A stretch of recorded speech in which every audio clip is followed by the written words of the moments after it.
Good morning, everyone. Welcome to a new video, a new day. Yeah, really trying to stay on top of like daily posting, really as an exposure therapy tool to overcome the fear of being seen and releasing perfectionism and using my voice and, jumping into the pool of criticism that is social media. It's so cool that this video marks like day 7 of doing that. And so, yeah, thanks for the 23 people here so far that are following along for this journey. As I complete all of the steps and the papers necessary for my digital nomad visa application for a move to Spain, everything is just setting in and becoming so real. Like my timeline is 2.5 months away. And I am signing more authorizations. I'm getting more official documents. Things that I thought were going to take 3 months are actually only taking 10 days. And yeah, approvals are coming in and just like steps are moving forward. And while I am so excited, because I'm really ready for this change and ready for this challenge and like new chapter. And I've been closing. I'm sorry if you can hear my chickens. They're sort of like they're right there. And yeah, like as I've been thoughtfully like closing this chapter that I'm in right now, a lot of feelings are coming up, like there's a lot of grief that comes with creating an exit plan that I just wanted to, yeah, show a really realistic side of like what that looks like. Or what it feels like right now, because I'm sure this will come in waves and exist in different stages. And so, yeah, the first thing that has been coming up is it's hard closing chapters that I spent so much energy and went through so much turmoil to build. Like, I am known, people in my life know me as the farmer.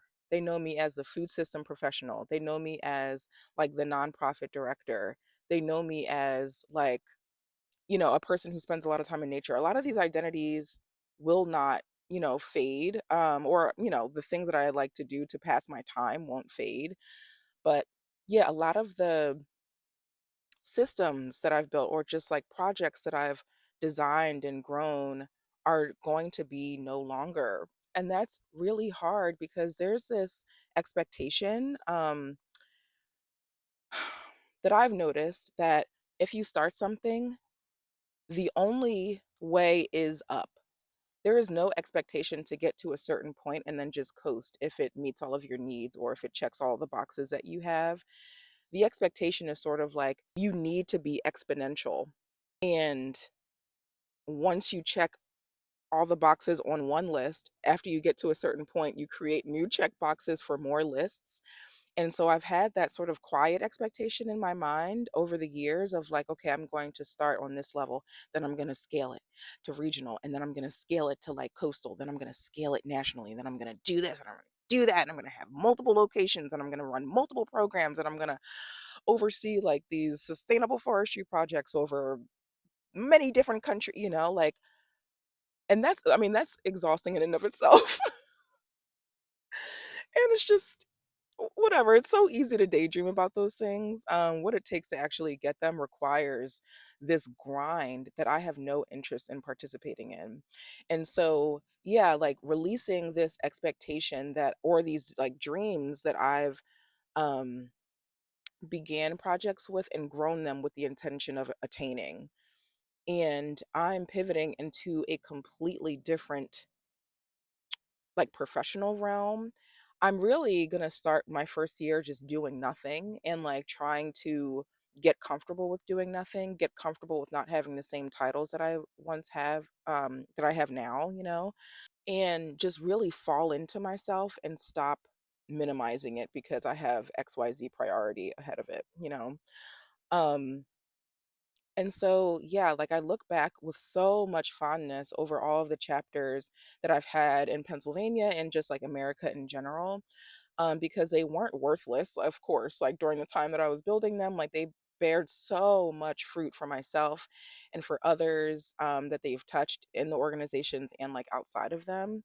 And they've, yeah, enabled some really interesting growth that I've needed, like personally, interpersonally, professionally, and mentally, emotionally. Like so much has come from these chapters, but it still stings a little to close them and open a new one that will do much of the same, I'm sure, but just in completely different ways in a realm that I'm not familiar with.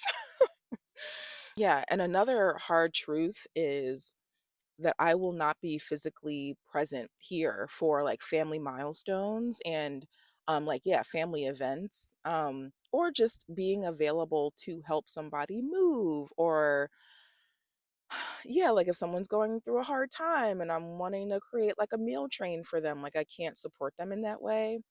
I've lived sort of like afar from my family for about 3 years now. Um, but still am able to like hop on the road and like drive home if need be, or yeah, just like be a supportive presence. Um, and that'll look completely different if I'm across the ocean in a different country.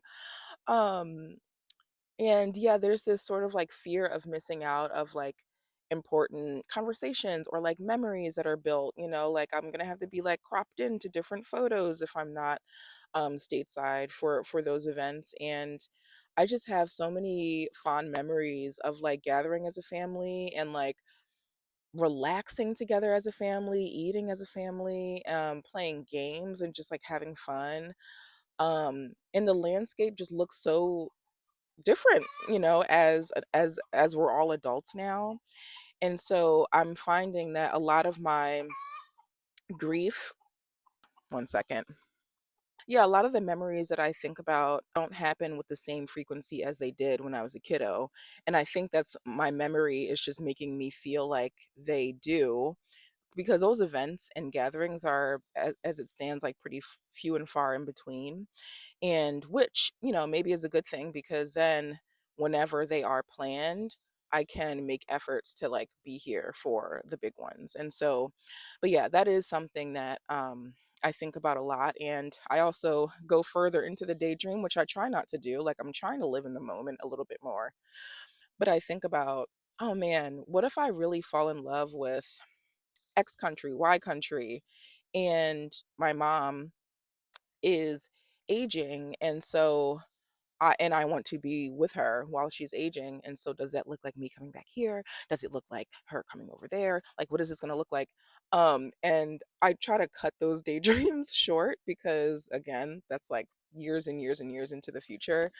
Um my mom, yeah, is like working. My mom is healthy. My mom does not need like support for like daily living and like daily activities. We're not at that point yet. And so whenever we do cross that bridge is when I want to start thinking about it. But anyway, that's part of my daydream of just like presence and being of support to my family unit. Um, Another sort of like, yeah, hard truth is just being a beginner in a completely different country where the language, like I would say I'm like 60% fluent. That's so easy to say, like here in rural Pennsylvania, that I'm 60% fluent in Spanish. I might be underestimating myself. I might be overestimating myself, but the real rule will, the truth will come out when I get there. And I have to navigate, like problem solving or like paying taxes, paying bills. I guess I won't be paying taxes over there, but yeah, just like paying bills and just engaging with all of the adulting activities, or I won't be able to maybe show the same level of humor that I do like here in my native tongue. And so parts of my personality just won't shine as bright as they do here. Um, and getting accustomed to social norms, it's like, what are they? I have no idea. I'm already awkward in social situations as it is here. And not only, I'm working on healing that just by, doing this and just engaging in more conversations and bringing levity to myself so that I can engage more with people. It's a whole journey, but so that work will continue there. But yeah, just really jumping into being seen as a beginner and just being a beginner and allowing myself to go through all of the icky feelings that comes with that, and making sure that like self-care is just a daily yeah, it's just a part of my daily day. um to just like ease those woes a little bit. But those are the three sort of like realms that I've been thinking about regarding exit planning. And they're all necessary trade-offs at the same time. Like I'm willing to trade them off, for the life that this chapter will unfold. Maybe it won't be forever, but at least for this chapter, like I'm willing to explore what it looks like to hold all of that, like sort of, yeah, grief and that comes with those changes. Because like I am giving myself the opportunity to explore what has been on my mind for over a decade. For over a decade. Just as how we trade our time for money from a job. And it's like, okay, you can deal with everything that comes with working for this paycheck, or you can deal with not having the means to do XYZ, but maybe like your peace radar goes all the way up because you're not dealing with Bob, or you're not having to like deal with prejudice, or like you're escaping all the rules that come with working in corporate America. So, yeah, so anyway, similarly here, it's like I want to explore this idea that has been on my mind for decades. Like, I really want to document food histories and food customs. I want to create culinary experiences in different places. I want to develop recipes. Like, that's something that brings me so much joy, like playing with different textures, playing with different flavors, learning about just like heirloom and cultural crops that are staples in different places, and just spending time developing this idea because it's just been on my mind for such a long time. And it's like, yo, I'm tired of journaling about this. I'm tired of daydreaming about this. I'm tired of just like researching projects that are doing something similar to what I'm doing. I can't find anything out there that is doing what I think that I want to do. So anyway, I just want to like refine the idea and just like put myself in a space where most of my brain space can go to it after I rest and like unlearn a lot of behaviors. And yeah, just like overcome newness and being in a different space. And yeah, another reason why I'm willing to trade off a lot of the things that have been like making me feel uncomfortable and grieve is because like I want to demonstrate to myself that like what I want is possible. I want to demonstrate that to folks that I have engaged with, that what you want is possible.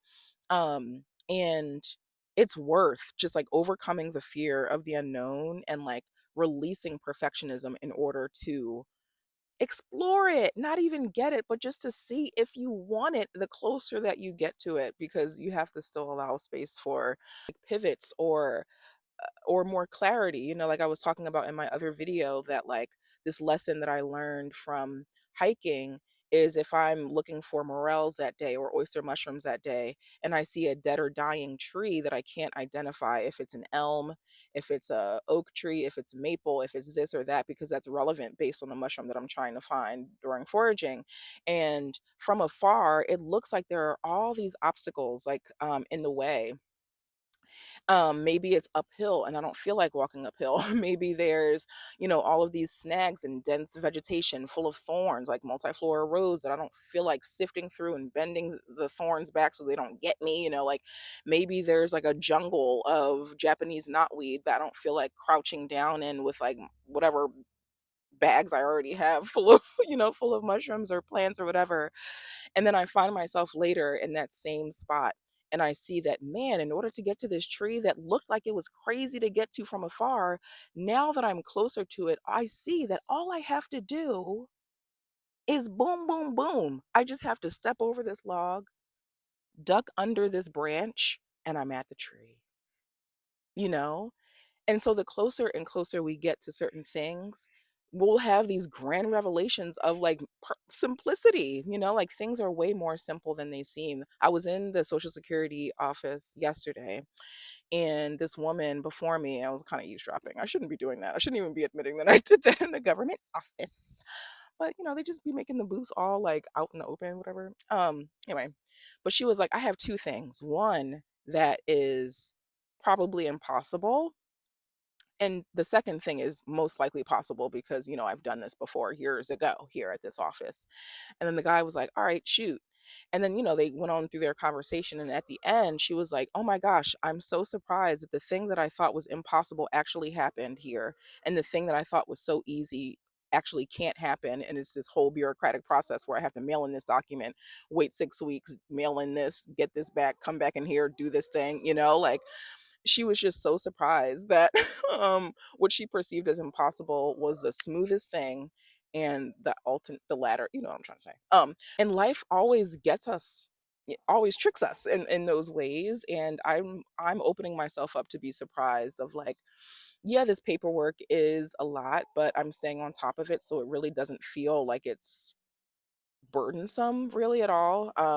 And I've hired help to help through the visa application, and they are so sharp, y'all. Listen. But anyway, yeah, so closing chapters and like opening new ones comes with a lot of like excitement, but also a lot of grief that it's worth stepping through sometimes in order to get to the other side.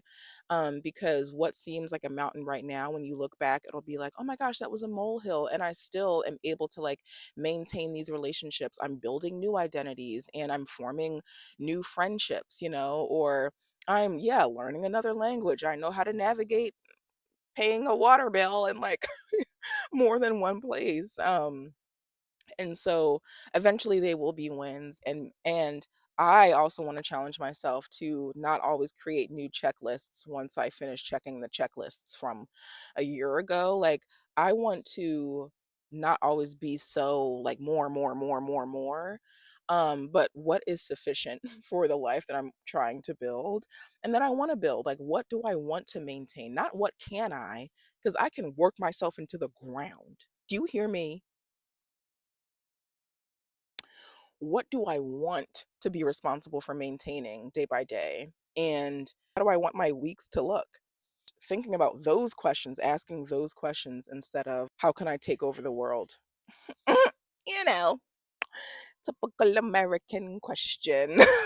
Anyway, thanks for listening to this video, y'all. Yeah, I'm really looking forward to hearing from more of you. Like, thank you so much for leaving comments and just like sharing yourself as well. Like, I'm excited to hear like how these videos resonate with you and like how like what you see as applicable like in your life. And we're gonna keep these daily videos rolling. So I will see y'all tomorrow in the next one. Bye, guys.